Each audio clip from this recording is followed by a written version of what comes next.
Two people are forming a relationship. They're in a very different place in episode 10 than they are in episode 2. They are forming that relationship, I don't know what the correct word would be, but like over the phone. And, you know, it may be awkward and uncomfortable, and there's times where they argue or they don't know how to communicate, but over time, as the story moves forward, their relationship moves forward. And I think it sort of works that we hardly ever work face to face with one another, because the characters don't work, they're never face to face together except in the flashbacks. So I think it's been sort of an advantage, because there's no other way to sort of get that. I think it's really interesting because you don't have any situation where you are an adult talking to your parent who is a young parent.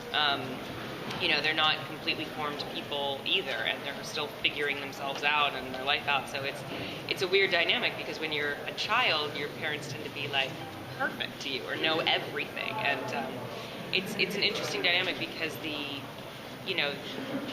sort of love and unconditional love and respect is there, yet you see them as imperfect people and people that you may struggle to relate to at times.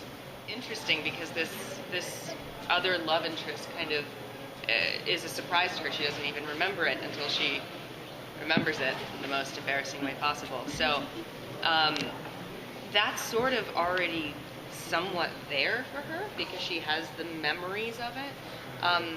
What's been interesting for me, taking on like those episodes with the Daniel character, is remembering to forget the life that they had together, because that life will never come back. It's gone forever. You can only start from zero and build from there. Now, she can remember all of those wonderful memories she shared with him, but there is no way he will. You can't reset to exactly where you started. So for me, it's been hard to be like, okay, that's completely gone, and there's no throwbacks to those times, because he'll have no idea what she's talking about. They're very different, those relationships, and I think she's a different person or a different woman with either one of them. So I think that's an interesting dilemma for her, because she was absolutely 100% certain when she was with Daniel in our original timeline, and throwing in somebody else, all of a sudden she's questioning things she never questioned before, but then again, you know, she has to start her relationship with Daniel all over again. I think she has to hold back a lot, because, well, she's already terrified him, and she's stalking him. So, not stalking him. But I think she has to hold back a lot, because at a certain point, you just realize it doesn't matter how many times I tell you that we're perfect for each other, you won't know until you feel that. So I think she holds back a little bit, as to not come off crazy and say all these outrageous things, but at the same time, there's a part of him that always brings out this side to her that is a little bit less guarded and a little bit more relaxed in herself. And I think she still has that. You know, because she has the information that Stan set up Frank in '96, she is forevermore going to see Stan in a different light. She didn't have that information in the original timeline, so she looked at Stan the way everybody else looked at Stan, given the information that she had. What's interesting is that since the timeline has shifted where Frank lives, Stan has no recollection of the original timeline.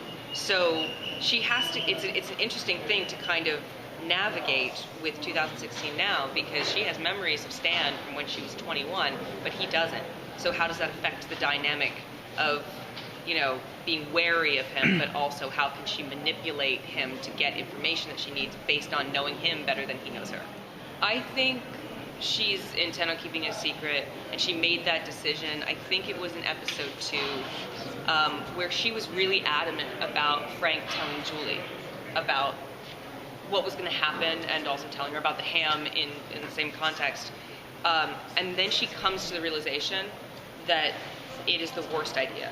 It's the worst thing they could possibly do, because it adds another variable. It's not necessarily convincing somebody that we have this phenomenon. It's more, if you bring another person in, that's one more person who could somehow alter something, and it's less controlled. So I think she made that decision, like, we just have to try and contain this as much as we can, and try to control it as much as we can.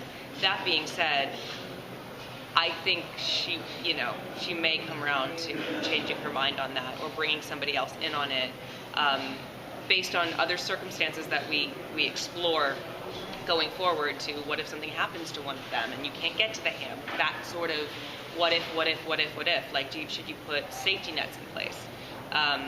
But then you also have the challenge of making someone believe you with the ham, and I think that's a tall list. It does change things quite a bit, because it sort of takes your anonymity out of it. When you're the one chasing them, all of a sudden, I think what that says is, I know you're after me, and I know who you are, and I just flipped the mirror around.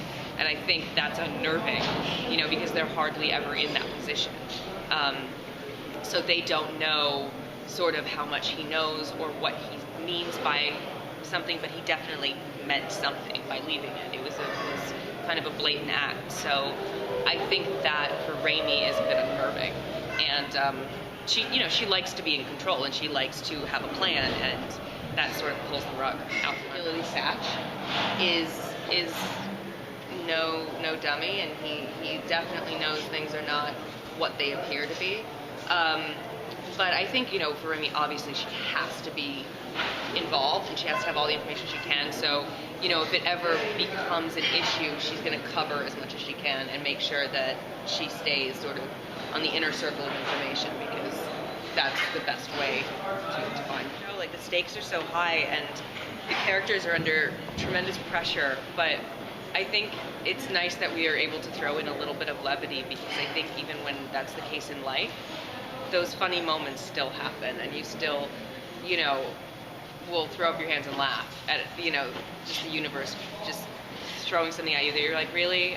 In the middle of all this, really? So I like it that we do have that on this show, and we do see it from time to time, and we even see it between Raimi and Frank, and I think that's nice. I think it's a bit more true to life. Make it different, because obviously she is different in different timelines, and how she thinks of herself, how she thinks of others, and how she would treat her dad and how she would treat Stan are entirely different. So I think we'll see sort of like what the different dynamics are for the characters given those circumstances. But then once again we meet back in 2016, and she's essentially the same person with a lot more memories.